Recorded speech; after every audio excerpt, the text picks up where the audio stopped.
गहराई से होना चाहिए। प्रथम तीर्थेश्वर आदि विधाता देवादिदेव महादेव ऋषभदेव भगवान की जय। मातृशक्ति की आवाज में जोर नहीं है। 17वें तीर्थंकर कुंथुनाथ भगवान की जय। आज शक्ति का दिन है, गर्भ कल्याणक है। वर्तमान जिन शासनक वर्धमान महावीर भगवान की जय। ज्येष्ठाचार्य श्री आदि सागर जी महाराज की जय। आचार्य श्री महावीर कीर्ति महाराज की जय। तपस्वी सम्राट गुरुवराचा श्री सन्मति सागर जी महाराज की जय। परम पूज्य गुरुदेव सुनील सागर जी महाराज की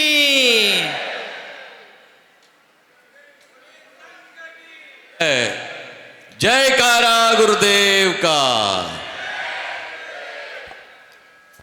जीवन को तमाशा नहीं तीर्थ बनाएं। भगवान तो मोक्ष चले गए, हम भी वो कोशिश करें कि हम भी मोक्ष जाएं। तीर्थंकरों के पंच कल्याणक महोत्सव से यानी विचारवान जीव तो कोई भी काम फालतू में नहीं करता है। कुछ लोगों ने यहां दान दिया और बड़े विचार के साथ दिया। कम से कम पत्रिका में एक तो फोटो छप ही जाएगा। कम से कम एक बार तो मंच पर बुलाया ही जाएगा। जब हम वहां से आ रहे थे तब कुछ लोग यहां से जा रहे थे, हाथ में टोपी थी, टोपी के अंदर गमछा था, गमछे के अंदर नारियल था, नारियल के साथ एक आध फोटो फाटा भी था। और ऐसे लेके जा रहे थे जैसे मेला से बच्चे लोग सामान लेकर के आते हैं।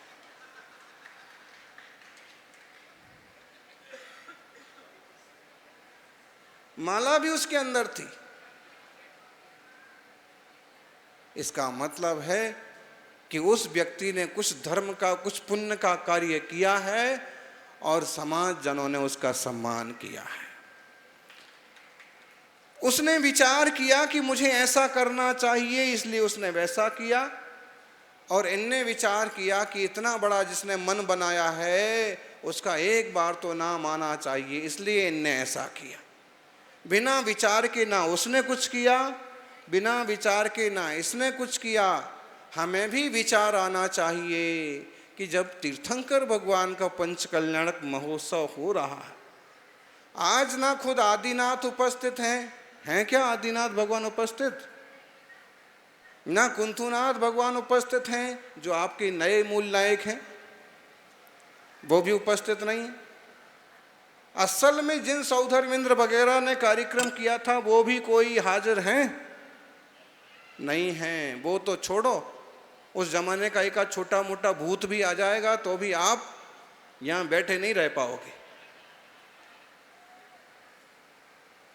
उतना सत्य, उतना तेज, उतना बल नहीं है इस पर्याय में। जो भी है, लेकिन इतना तो पक्का है कि जो उस जमाने में था वो कुछ भी नहीं है। लेकिन ये सब क्यों किया जा रहा है? ताकि हमारे मन में विचार पैदा हो।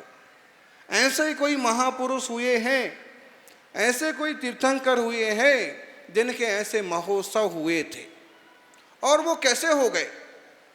ऐसे हो गए कि अवतार हो गया भगवान का। अवतार तो हुआ, लेकिन जैसा आम लोग मानते हैं वैसा नहीं मानते हम। समझो ज्ञानी, देवता देवता हैं, भगवान भगवान हैं। इस बात को समझना होगा कौन कितना पूज्य है। घर में दादा दादा की तरह पूजे जाते हैं, पिता पिता की तरह पूजे जाते हैं, चाचा चाचा की तरह पूजे जाते हैं, बेटे को बेटे की तरह प्यार किया जाता है, पोते को पोते की तरह। मान सम्मान वात्सल्य सबके प्रति होता है, लेकिन सब चीज की एक मर्यादा होती है। इस बात को समझ लेना होगा कि देवाधिदेव कौन हैं, जिनने सब कर्मों का, दोषों का, विकारों का नाश किया है। देवाधिदेव अरहंत देव। बोलो।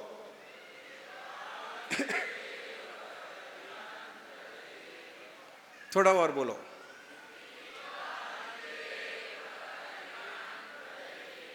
दिमाग में ये चीज फिट रहना चाहिए।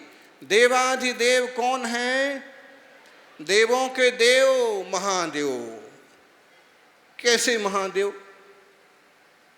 जिनने 18 दोषों का नाश किया है, जिन्हें किसी का भय नहीं है, जिन्हें किसी हथियार पड़ियार की जरूरत नहीं है, जिन्हें किसी कपड़े लत्ते की जरूरत नहीं है, जो सकल दोषों से मुक्त हैं, पर ब्रह्म हैं, राग द्वेष मोह से रहित हैं, किसी स्त्री की बाल बच्चों की जरूरत नहीं है, 18 दोषों से रहित परम विशुद्ध चिन्मय चैतन्य आत्मा, शिव स्वरूप को प्राप्त, शंकर स्वरूप को उपलब्ध, वह आत्मा ही महादेव है। देवाधिदेव महादेव ऋषभ देव।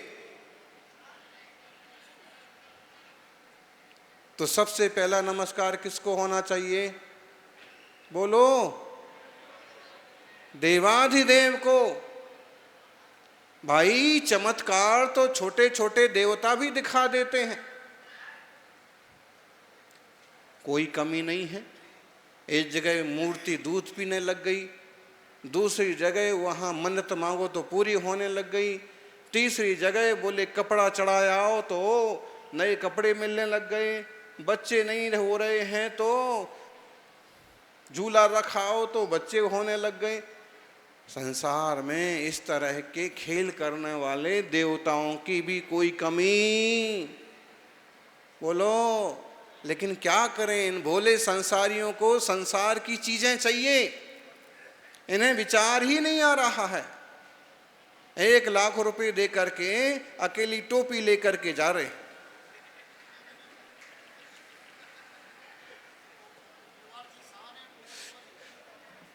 तो इसका मतलब ये मत समझो कि 1 लाख रुपए में वो टोपी लेके जा रहे हैं, 1 लाख रुपए में वो मेवाड़ की शान लेके जा रहे हैं। ऐसे ही इतना बड़ा जब आयोजन किया है तो ऐसा ना हो कि हम छोटी छोटी चीजों में उलझ जाएं। देवाधिदेव विराजे रहें और छोटे छोटे देवताओं की अगरबत्ती करते रहें, दीपक करते रहें। वो ऐसा ही होगा कि लाख रुपए की श्रद्धा खर्च करी और टोपी लेके जा रहे।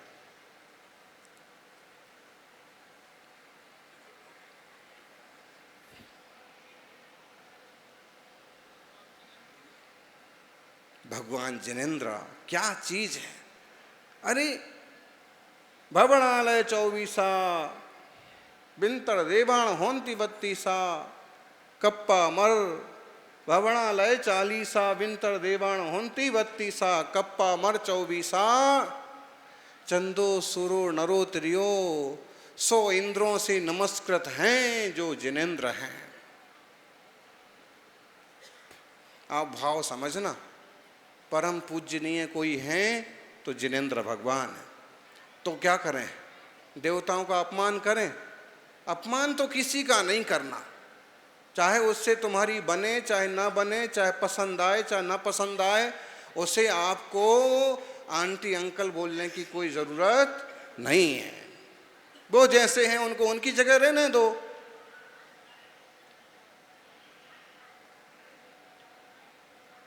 किसी की तौहीनी करने का हमें कोई अधिकार नहीं है। ज्ञानी वो भी होनहार जीवात्मा है, अनंत गुणों का गोदाम है। कब परिणाम पट्टे, कब पर्याय पलटे और वह मुनि बन के मोक्ष चला जाए और हम यहाँ देखते रह जाएं।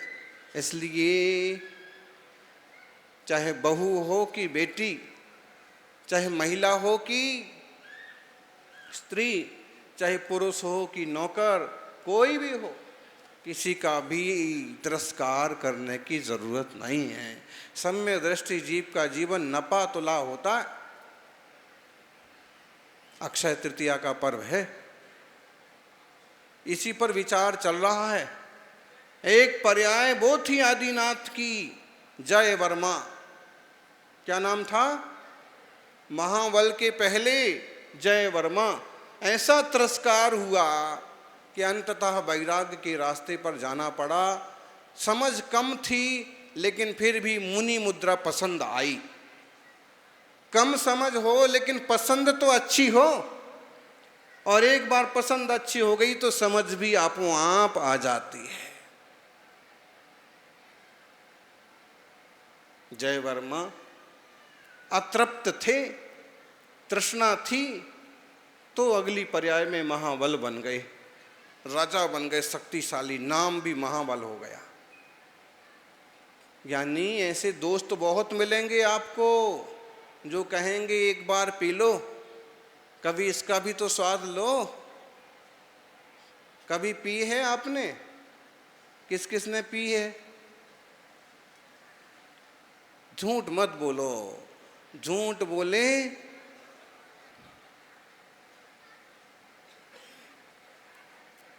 किस किस ने पी? ऐसे बहुत दोस्त मिल जाएंगे, बोले एक बार तो पी के देखो, एक बार तो गुटखा मुंह में डाके देखो, और एक बार इंसान फिसला कि फिसला, फिसलता चला गया। गिराने वाले बहुत मिलेंगे और 3 मंत्री बहुत मिलेंगे, लेकिन सुबुद्धि मंत्री मिलना, अच्छा मित्र मिलना मुश्किल है। भाई पी तो सबने रखी है, किसी ने बोतल की पी रखी है और किसी ने मोह की पी रखी है। मोह महामद पियो अनादि, बोतल भी बुरी है तो मोह भी कोई अच्छा नहीं है। बोतल का नशा तो दिन 2 दिन में उतर जाएगा, लेकिन मोह की मदिरा कितने काल से जीव को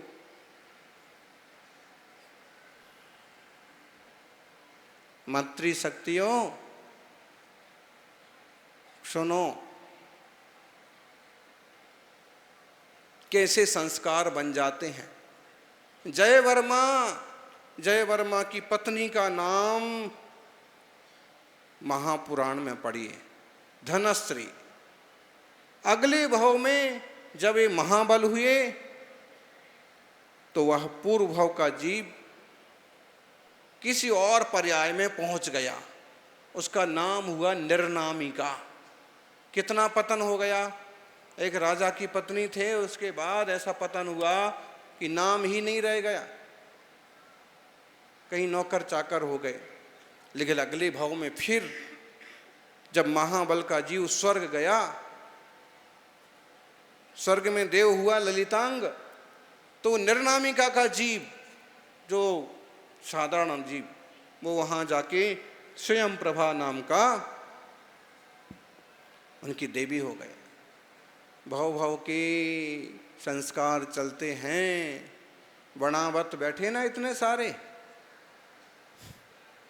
एक एक तलवार और पकड़ा दी जाए सबों को तो बढ़िया एकदम राजेशाही दरबार जो है, बनावतों का दरबार। लेकिन वो तलवार होना चाहिए शास्त्र ज्ञान की, जिससे मोह को छिन्न भिन्न किया जा सके। सज्जनों, बज्रजंग श्रीमती स्वर्ग की आकर के चक्रवर्ती की बेटी है श्रीमती, कहाँ तुच्छ पर्याय से अब चक्रवर्ती की बेटी हो गई। और जब वो आहार दे रहे हैं तब 4 जानवर भी आहार देख रहे हैं। कौन आहार देख रहे हैं? कौन बताएगा 4 जानवरों के नाम? बोलो चेतन जी। अरे भाई,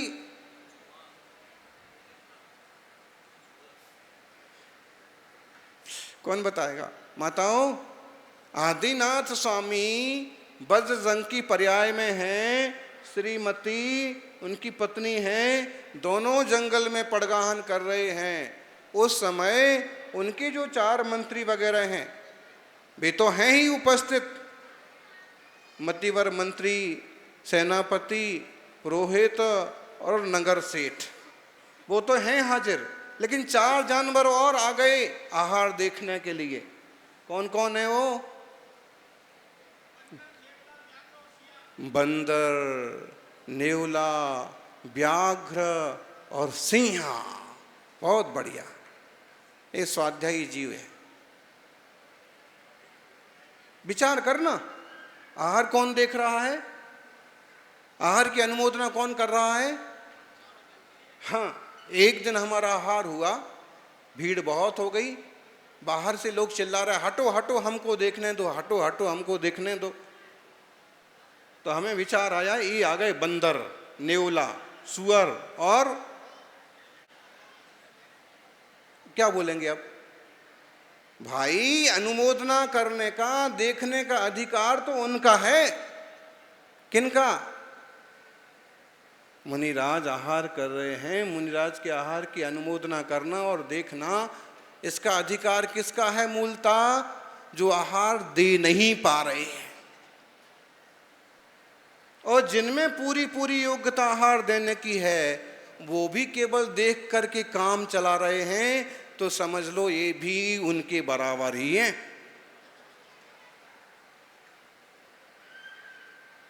आप भी ऐसा ही करते हो? नहीं करते?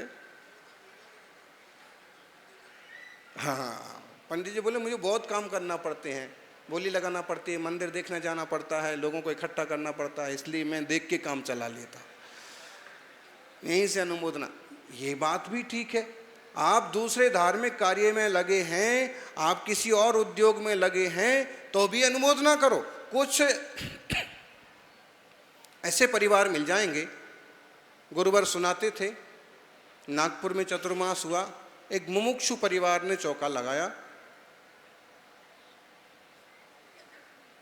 तो जो घर की श्राविका थी उसने आकर के कहा, भगवान पूरा परिवार ऐसा है, मैं भी ऐसी हूँ, लेकिन मेरी रुचि चारित्र में भी है, और आपका तप देख करके हमारा मन हुआ कि हम आपका पड़गाहन करें, लेकिन हमारे साथ समस्या ये है कि जैसे आप अक्सर कर जोड़े की विधि लेते हो, ऐसी विधि आप लोगे तो महीने भर भी हमारे यहाँ आहार नहीं होगा। क्यों? क्योंकि हमारे श्रीमान जी तो आहार देने को बिल्कुल भी राजी नहीं है। लेकिन इतने उनके भाव हो गए कि बोले तुम्हें चौका लगाना है तो तुम चौका लगाओ, मेरी इसमें अनुमोदना है, लेकिन तुम कहो कि पड़गाहन को खड़े हो जाओ, ये नहीं हो सकता। ये भी अच्छा तो हुआ, अभी तक जिसकी उसमें रुचि नहीं थी उसने इतना तो कहा कि चलो आहार दान की मैं अनुमोदना करता।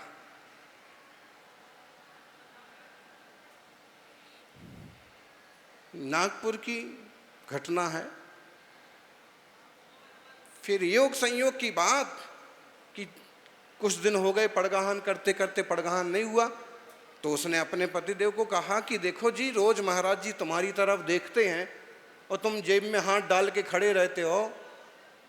तो उसने कहा कुछ भी हो जाए मैं पड़गाहन नहीं करूंगा। एक दिन की बात है कि 3-4 चक्कर होने को आ गए, कहीं विधि नहीं मिली, उसको भी लगा कि क्या करें आज हैं। तो पत्नी ने कहा कि देखो जी, कपड़े बदल के आ जाओ, हो सकता है कि अपने यहाँ विधि मिल जाए।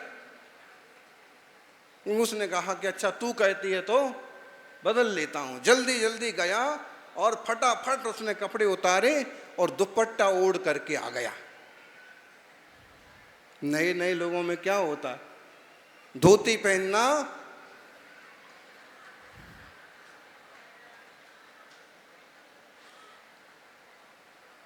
जल्दी जल्दी में उत्साह तो हुआ ना, भाव तो बना कि पड़गाहन कर लो, आज इतनी देर से विधि नहीं मिल गई, महाराज जी का पहले उपास है और फिर उपास ना हो जाए। जल्दी जल्दी दुपट्टा ओढ़ करके आया और पत्नी के साथ में खड़ा हो गया। पत्नी ने देखा, अरे बोले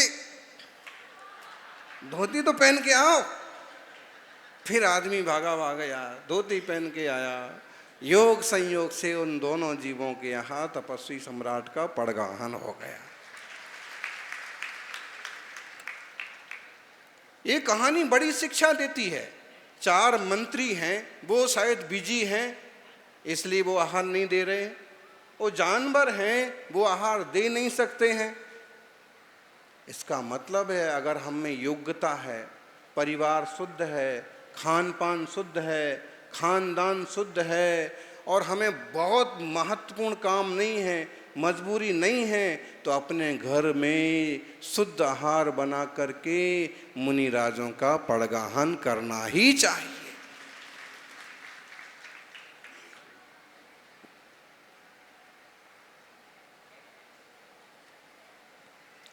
आचार्य महाराज का पड़गाहन हो भले ना हो, लेकिन 3 कम 9 करोड़ मुनिराजों के पड़गाहन का पुण्य आपके खाते में जरूर जाएगा।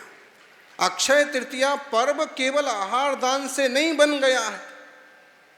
आप कहोगे वो कैसे बन गया? ये घटना आहार दान से ही तो जुड़ी हुई है। घटना जरूर आहार दान से जुड़ी है, लेकिन ये घटना 9 भाव से जुड़ी है। कितने संस्कार पढ़ते गए इस जीव के? श्रीमती के जीव ने वज्रजंग के साथ आहार दान दिया था, उसके बाद आर्य हुए, उसके बाद मनुष्य बने, देव देवी बने, उसके बाद वज्रजंग और श्रीमती। देखो तो भोग की सामग्री मौत में भी कारण बन सकती है। ज्ञानी क्या समझे? पंखा भोग की सामग्री है, लेकिन कदाचित स्क्रू ढीला हो जाए और टूट के गिरे। ऐसी घटनाएं हुई कि नहीं? हाथ टूट गया, पैर कट गया। एसी भोग की सामग्री है, लेकिन कभी हाई लोड हो, हाई वोल्टेज हो और एसी फट जाए, आग की घटना बनती कि नहीं? बहुत महंगी गाड़ी लेके आए भाई साहब, जो सीट बेल्ट जो होता है सुरक्षा कारण होता है, कभी कभी वही मौत में कारण बन जाता है। उस सीट बेल्ट ना फंसा होता तो बोले आसानी से बाहर निकल आते। मतलब है भोग की चीजें भी मौत में कारण बन सकती हैं। जैसे वज्रजंग श्रीमती के साथ हुआ, जो धुआं, जो अगरबत्ती, जो सुगंध आनंद के लिए की गई थी, खिड़कियां बंद होने से वो इतना भर गई कमरे में कि धुएं से गला घुट गया, धुएं से सांसें रुंध गईं, दोनों मर गए। क्या बने? आहार दान के फल से सम्यक दर्शन नहीं हो तो भी भोग भूमि में पहुंच गए। सम्यक दर्शन हो और मनुष्य आयु बांधे तो भी भोग भूमि में जाते हैं।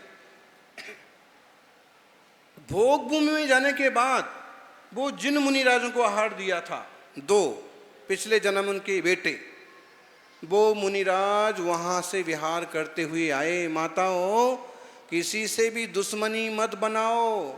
ज्ञानियों, किसी को भी पराया मत समझो। पता नहीं कौन से भाव में कौन क्या बन के सामने आ जाएगा।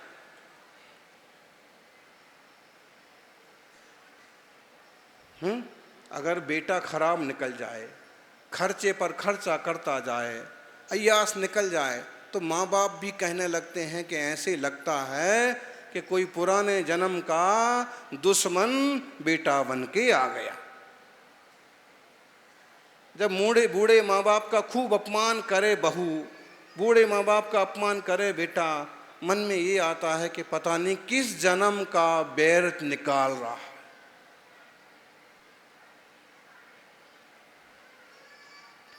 इसलिए किसी से भी बैर विरोध मत करो, सीधा सिंपल व्यवहार रखो।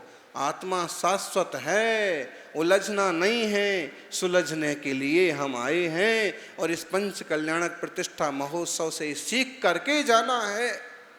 वो 4 जो जानवर आहार देख रहे थे वो भी भोग भूमि में चले गए। जो 4 मंत्री थे, एक मंत्री, एक सेनापति, एक पुरोहित कि नगर सेठ यही भरत बाहुबली अनंत वीर्य और वृषभ सेन बन गए, अगले 10वें भाव की बात। और वो 4 जानवर अगले भाव में भोग भूमि में आर्य और आर्या बन गए। शेर को बुरा कहते हो, ध्यान रखना, जब आप यहां सबको डराने की चेष्टा करते हो ना, हर आदमी मुझसे डरना चाहिए, मेरे नाम से कांपना चाहिए। अगले जन्म में आप क्या बन जाएंगे?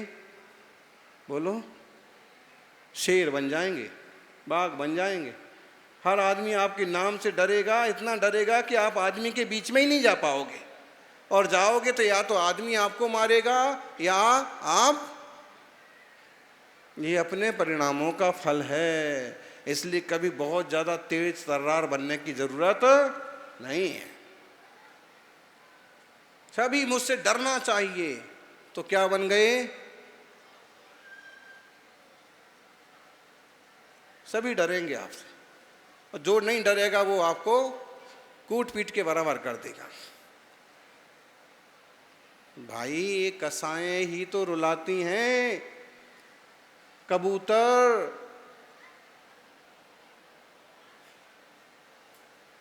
कबूतरी, ये पंछी प्राय करके घर में घोंसला बनाते, लेकिन सारे कबूतर क्यों नहीं बनाते? सारे ही आपके घर में क्यों नहीं आते हैं? गिनती के 2 4 6 क्यों आते हैं? क्योंकि उनका आपसे कुछ ना कुछ, ये समझ लो पिछले जन्म का वही बनावट होगा।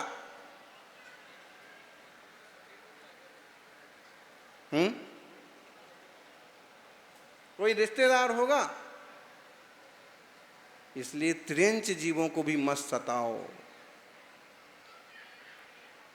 आज हम मंदिर जी में सामायिक कर रहे थे, एक कबूतर आकर के बैठ गया, आराम से बैठा रहा, सब तरफ घूम फिर करके उसने देखा मंदिर कैसा बना।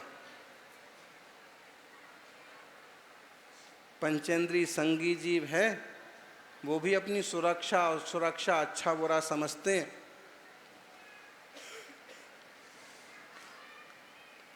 लो, 4 जानवर वो भी आगे जाकर के मनुष्य बन गए। ऐसा ना हो कि हम चूक जाएं, और मनुष्य पर्याय से देर नहीं लगती है, आयु का बंद होने में, आश्रव बंद होने में देर नहीं लगती है। ज्ञानी मुंबई जाते हो, कमाई करते हो, फायदा होने में भी देर नहीं लगती है। बोलो ललित जी, ललित किसका नाम है? अच्छा 2-3 अध्यक्ष हैं, और बताओ कौन कौन है अध्यक्ष? अच्छा है, देखो सबको बना दो, सबकी आत्मा खुश रहना चाहिए। अध्यक्ष बनो मत बनो, लेकिन काम बढ़िया होना चाहिए, महोत्सव बढ़िया से संपन्न होना चाहिए। नेतृत्व तो इसलिए लिया जाता है, दिया जाता है, ताकि सब अच्छे से पार पड़ जाए। बताओ, मुंबई में जब कमाई करते हो तो फायदा होने में कितनी देर लगती है? कोई खास देर नहीं लगती। मालूम पड़ा यहाँ माल खरीदा और मार्केट चढ़ गया तो हाथों हाथ डबल हो गया, और नुकसान होने में कितनी देर लगती है? सब खेल भाव का है। इधर खरीदा, उधर भाव गिर गया, खरीदा था 10 रुपए में, बेचना पड़ा 3 रुपए में। इतना सस्ता मत बेचो। अब इनका दुकान से काम नहीं पड़ता ना, ये तो दुकान वाले से लेने का काम करते।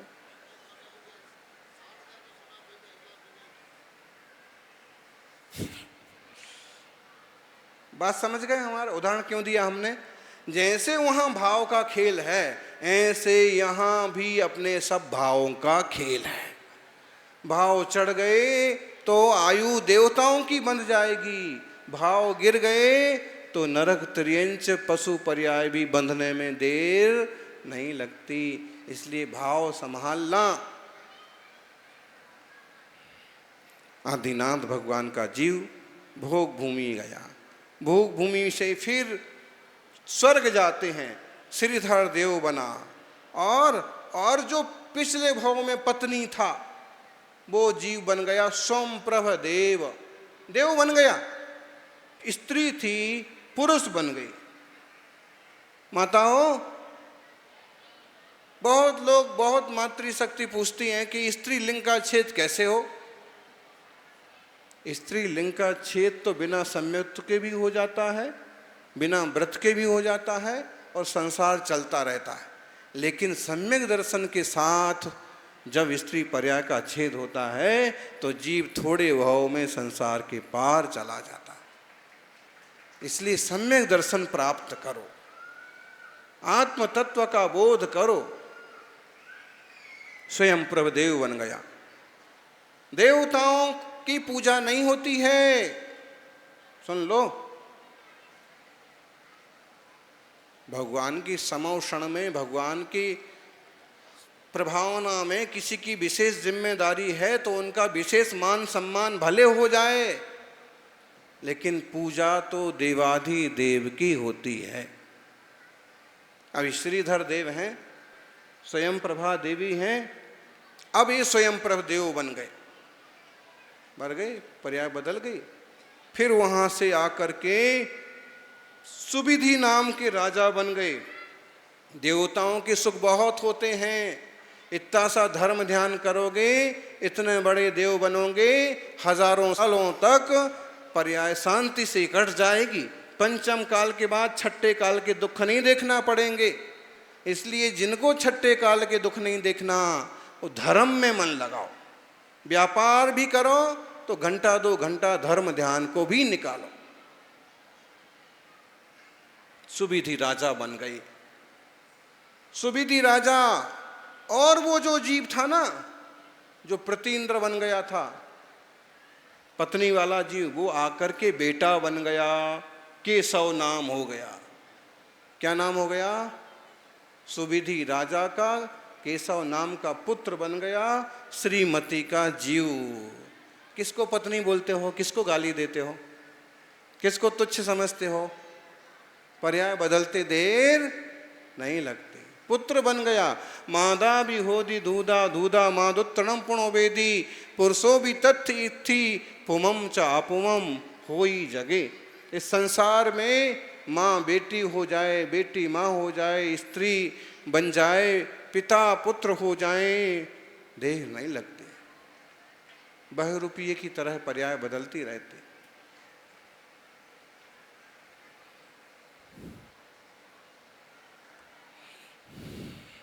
सज्जनों, बेटा से इतना मोह, इतना मोह कि मुनियों के संबोधित करने के बाद भी सुविधि राजा ने दीक्षा नहीं ली।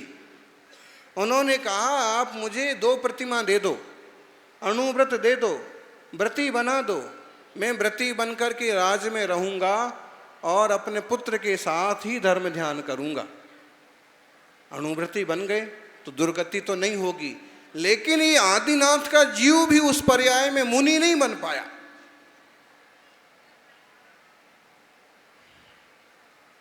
चारित्र मोह पड़ा। केशव नाम का पुत्र, और उसके बाद दोनों ने ऐसे ही धर्म ध्यान किया और 16 स्वर्ग में अच्युत इंद्र बन गए। धर्म ध्यान तो अच्छे से किया, बस मुनि नहीं बने, इसको नहीं छोड़ना है।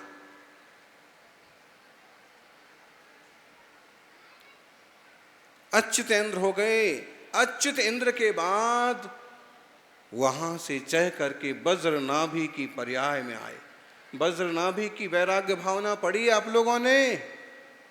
बीज राख फल भोग बे, ज्यों किसान फल जग माही, त्यों चक्री नृप सुख करे। धर्म विसारे नहीं, धर्म मत विसारिए। वज्रनाभि चक्रवर्ती हुए और धनदत्त नाम का उनका नगर सेठ हुआ। उनका जो पुत्र था उसके बाद इस पर्याय में दोनों मुनि दीक्षा लेते हैं, दोनों महान तप करते हैं। वो अपना चक्रवर्तित्व छोड़ते हैं, वो अपना गृहपतित्व छोड़ते हैं, दोनों मुनि बन के सर्वार्थ सिद्धि जाते हैं। सर्वार्थ सिद्धि के बाद ऋषभदेव की पर्याय में आते हैं। हाँ, समय हो गया, बता दें। बोलो सभा वालों, गांव वालों, बता दें क्या? तीर्थंकर प्रकृति का बंध चक्रवर्ती वज्रनाभि की पर्याय में हुआ। कब हुआ? एक भाव पहले, ये भाव तो तीर्थंकर का, इसके पहले वाला भाव सर्वार्थ सिद्धि का, तो ये बीच वाला भाव छोड़ के उसके पहले जब चक्रवर्ती हैं तब। और चक्रवर्ती बहुत वैराग्यवान जीव है वो। कभी आप इस कथा को पढ़िए, महापुराण जैसे शास्त्र को उठा के देखिए, वज्रनाभि का जीवन भी बहुत वैराग्य से भरा हुआ है। चक्रवर्ती होने के बाद भी ऐसा दर्पण के समान साफ सुथरा जीवन, और ऐसा परिवार कि कोई भी राज लेने को तैयार नहीं हुआ। बड़े बेटे को कहा तुम राज ले लो, बड़ा बेटा बोलता है कि पिताजी आप क्यों छोड़ रहे हैं?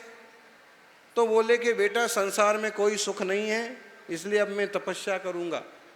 तो बोले जब आप संसार में सुख नहीं है और आप छोड़ रहे हो, तो ये दुख की चीजें हमें क्यों दे रहे हो?